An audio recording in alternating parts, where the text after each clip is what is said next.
제일 처음 꿈은 목사였습니다. 거의 뭐 유치원과 국민학교 시절은 기독교의 그 영향하에서 푹 빠져서 지냈고, 여름에는 또 성경학교 다니고 그랬기 때문에 국민학교 때는 장래희망이 목사였어요.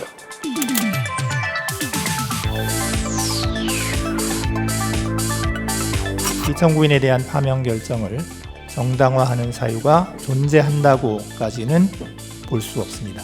재판관 김복형의 기각 의견 요지를 말씀드리겠습니다.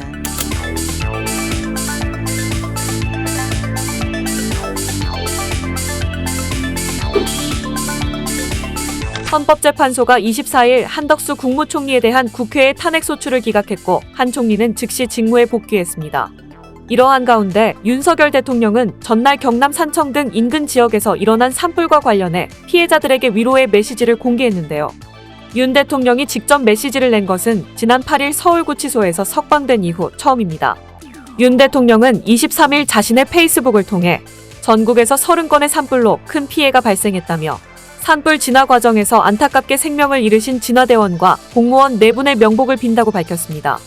이어 진화대원들과 공무원들의 헌신적인 노력으로 신속하게 진화된 곳이 많지만 아직도 5곳에서 악전고투를 벌이고 있고 이재민도 늘고 있어서 정말 안타깝다며 대피소에서 밤을 지새우는 이재민들과 모든 피해자분들께 진심으로 위로를 드리며 진화대원과 공무원 여러분의 안전을 기도한다고 덧붙였는데요. 그러면서 정부와 지자체가 가용한 자산을 총동원하여 산불을 빨리 진화하고 이재민들을 잘 도와주시길 바란다고 당부했습니다. 그동안 윤 대통령은 석방 직후 직접적인 메시지를 남기지는 않았죠. 다만 측근을 통해 지난 20일 탄핵에 반대하며 분신한 권모 씨에 대한 애도 및 헌법재판소 앞 탄핵 반대를 주장하며 단식 중인 이들에게 단식을 멈춰달라는 메시지를 낸 바 있습니다. 앞서 친윤계 의원들에 따르면 윤 대통령은 최근 관저에 칩거하며 성경을 많이 읽고 있는 것으로 전해졌는데요. 장해찬 전 국민의힘 최고위원은 지난 18일 KBC 여의도 초대석에 출연해 윤 대통령이 구치소에 계실 때부터 읽던 성경을 계속 많이 읽고 있다고 한다며 국민적 갈등을 봉합하고 통합의 메시지를 내기 위한 구상과 고민을 조용히 하시는 중이라고 생각한다고 전했습니다. 한편 헌법재판소는 24일 오전 10시 서울 종로구 헌재대 심판정에서 한 총리에 대한 탄핵 심판 선고기일을 열고 재판관 5인 기각, 재판관 1인 인용, 재판관 2인 각하 의견으로 탄핵 심판 청구를 기각했습니다.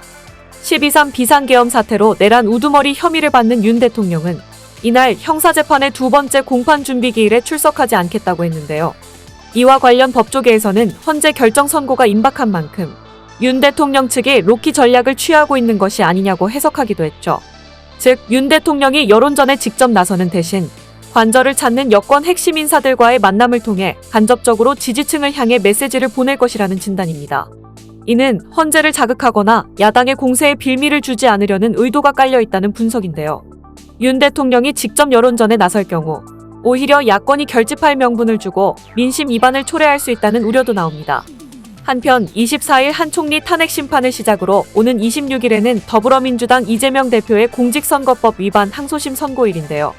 윤 대통령의 탄핵 심판도 이르면 오는 28일 선고될 가능성이 있지만 4월로 넘어갈 가능성 또한 적지 않다는 전언입니다.